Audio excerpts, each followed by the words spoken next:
Hi guys, welcome back to our channel. ఇప్పుడు చెప్పబోయే కథ పేరు బ్రహ్మ సృష్టి.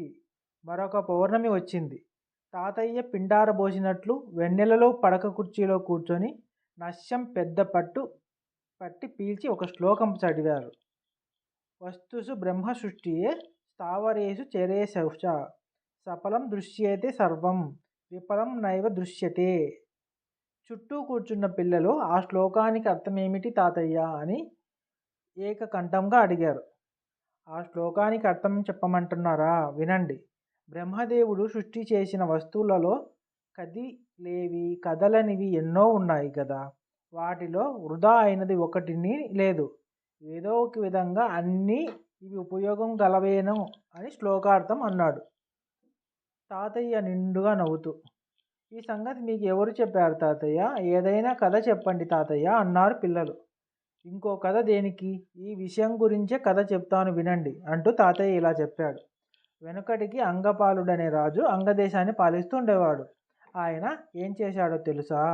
సృష్టిలో ఉపయోగకరమైనవి పలికిమాలినవి ఏవి అని చాలా కాలం దీర్ఘంగా పరిశోధనలు చేశాడు.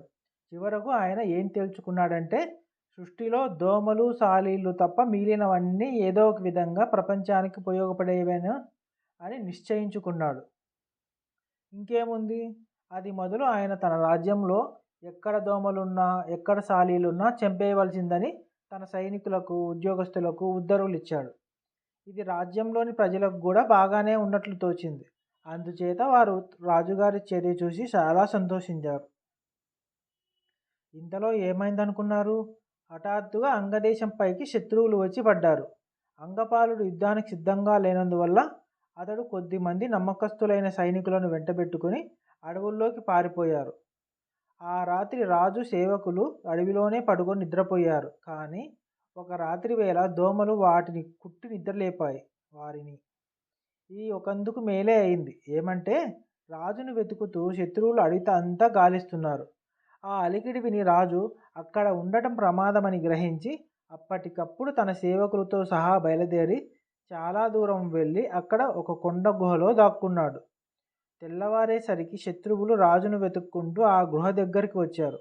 అయితే సాలీలు ఆ గుహకు అడ్డంగా గూడు అల్లిన కారణం చేత అందులో ఎవరూ ఉండరని భావించి వారు వెళ్ళిపోయారు. అప్పుడు అంగపాలుడికి తను తప్పు తెలిసి వచ్చింది. దోమలు తనను నిద్రలేపి శత్రుభయం ఉన్నదని తెలుసుకోవడానికి ఎంతో ఉపయోగపడ్డాయి. సాలీలు సాక్షాత్తు అతడి ప్రాణాలనే కాపాడాయి. ఇందువల్ల సృష్టిలో పనికిరానిదంటూ లేనే లేదని రుజువైంది కదా అన్నాడు తాతయ్య. కథ సమాప్తం. కథ నచ్చితే లైక్ చేసి సబ్స్క్రైబ్ చేయండి.